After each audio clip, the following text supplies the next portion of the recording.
Bismillahir Rahmanir Rahim.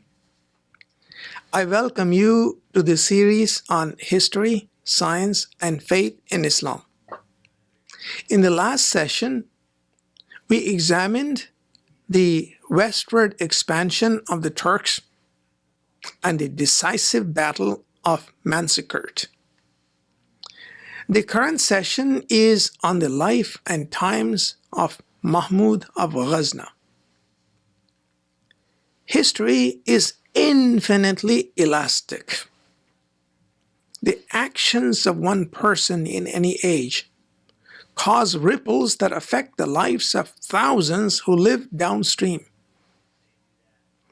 Mahmud of Ghazna is important in Islamic history because his actions set the tone for the interaction between the world of Islam and the world of the Hindus. The tone of that interaction created a bitterness that has been exploited by extremists in the Hindu-Muslim dialectic. No student of the history of India and Pakistan can overlook that fateful year of 1025 when Sultan Mahmud raided the temple of Somnath in India and carried away its vast treasures. Conversely, contemporary historians who have looked at the subcontinent in isolation and have overlooked the global currents within which Mahmud operated have misunderstood his actions and have unfairly accused him of being an idol breaker. By any historic standards, Mahmud was a towering figure. If one had lived around the year 1000, one would have indeed looked upon him as the giant figure of the era. From Lahore to Baghdad, from the Caspian Sea to the Persian Gulf, the flag of Mahmud fluttered unchallenged. Mahmud was the son of Sabuktigin, who in turn was the son-in-law of Alptigin. Alptigin, a Mamluk meaning a slave soldier from a Turkish tribe, served in the Samanid court in Bukhara. As the Samanid dynasty waned and lost its power, Alptigin moved to the mountains of Afghanistan and established his authority in Ghazna. The Samanids tried to subdue Alptigin but were unsuccessful. Alptigin died in 995 and his son-in-law Subaktigin succeeded him. Subaktigin turned his attention to the east, crossed the Indus River, and added western Punjab to his dominions. Acknowledging his military successes, the Abbasid Khalifa Qadir Billah of Baghdad conferred on Subaktigin the title of Nasirud Dawla, which means defender of the realm. Legitimacy of rule in Sunni Islam flowed from the Khalifa, who bestowed his favors on ambitious princes and soldiers through a whole range of titles. Subaktigin was an outstanding soldier, and he consolidated his hold on Afghanistan, the frontier areas of Pakistan, and western Punjab. When Subaktigin died in 997, his sons Mahmud and Ismail contested for power. Mahmud, by far the more gifted of the two, was victorious. When Samanid power disappeared in the year 999, Mahmud moved quickly to annex Khorasan. Persian power disappeared from Central Asia and was replaced by Turkoman power, although Persian influence in the region continued to flourish through the Farsi language. The Khalifa in Baghdad recognized Mahmud's legitimacy by conferring upon him the titles of Yamun al-Dawla, the right hand of the realm, and Aminul Millat, meaning the trustee of the believers. Mahmud now turned his attention to India. It is in his interactions with Hindustan that the historic importance of Mahmud crystallizes. To understand Mahmud's raids into India, one must revisit the global situation of the Muslims at the time. The Islamic world was divided between the Fatimids in Cairo and the Abbasids in Baghdad, with the Umayyads in Spain claiming their own Khilafat based in Cordoba. The Fatimids controlled North Africa, Egypt, Syria, and Arabia. Fatimid sympathizers ruled from Multan in modern Pakistan, and for a while also from Bukhara in Central Asia. The Fatimids had, in effect, bottled up the Abbasids. The impact of this isolation was profoundly felt in the patterns of trade in West Asia. The Fatimids were successful in diverting the lucrative trade with India and the Far East from the Persian Gulf to the Red Sea, and from there through Egypt to southern Europe. In addition, the profitable trade in gold and nuts with sub-Saharan Africa also flowed through Fatimid territories. With no outlet to the Mediterranean from its dominions, Baghdad waned, while Cairo prospered. Venetian merchants record the prosperity of Cairo at that time. In addition to this financial squeeze, the Khalifas in Baghdad came under increasing military pressure from surrounding areas.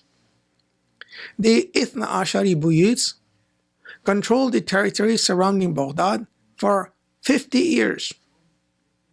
Thus, the century between 969, when the Fatimids conquered Egypt, and 1056, when the Fatimids were driven out of Baghdad, marks the lowest point for the Sunnis in the internal struggles amongst Muslims. The financial condition of the Abbasid Khalifas was so bad that they had to auction off their immense treasures to raise cash. Ibn Kathir records at least one such auction circa 1050. The Seljuks militarily rescued the Abbasids.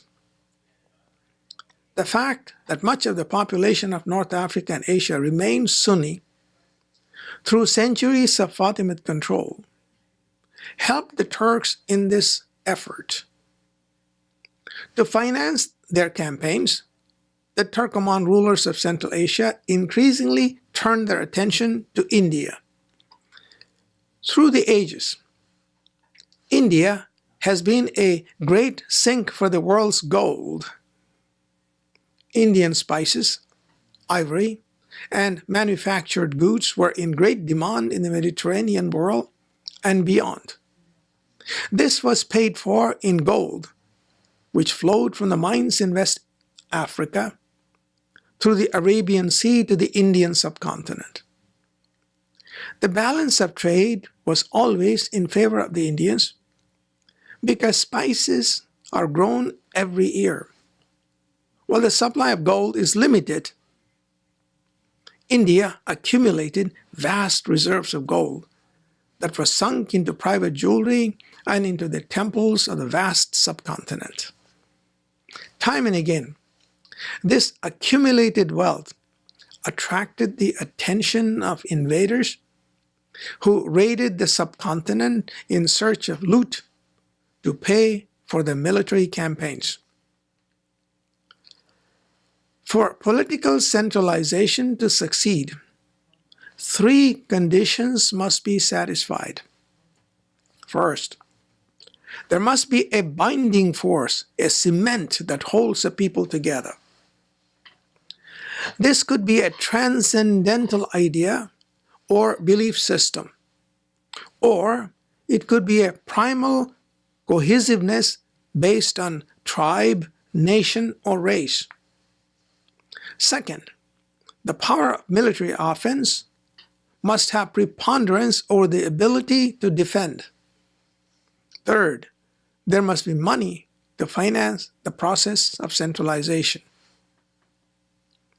Around the year 1000, two different visions of Islam, that of the Abbasids in Baghdad and that of the Fatimids in Cairo, were competing for primacy. Although the Fatimids held the upper hand militarily for almost a century, neither side had the offensive power to completely overwhelm the other. Both sides needed money to finance their mutually hostile campaigns.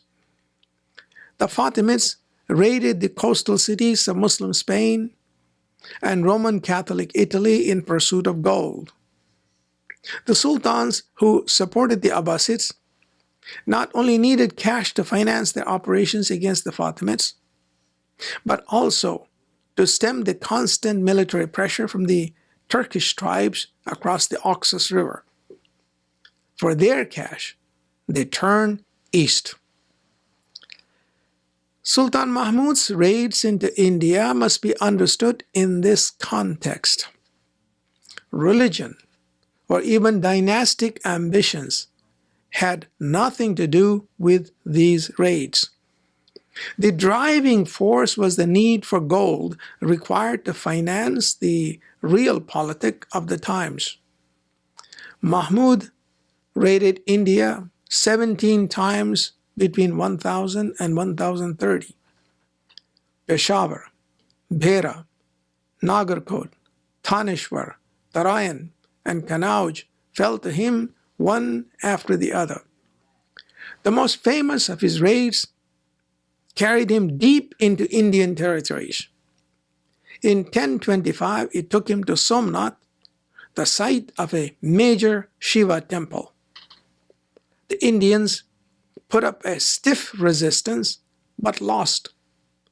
Mahmud's armies carried away the treasures of the temple.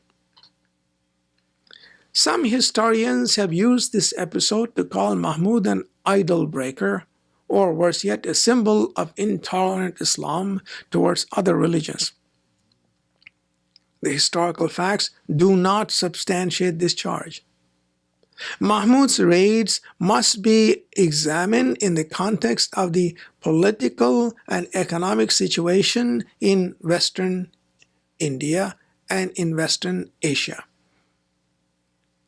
India, at the time, was politically fossilized, with several rajas from the Abhihara, Paramara, Chalukya, and Yadava dynasties competing for territory.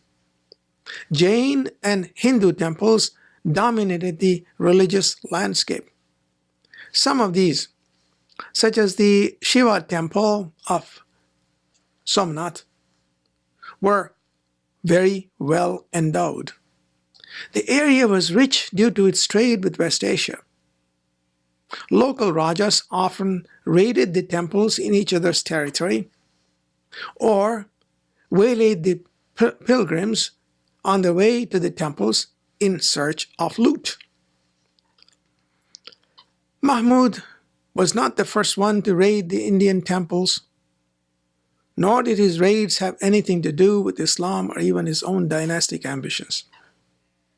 This is borne out by the fact that he did not stay in India or extend his sultanate to the territories in Gujarat.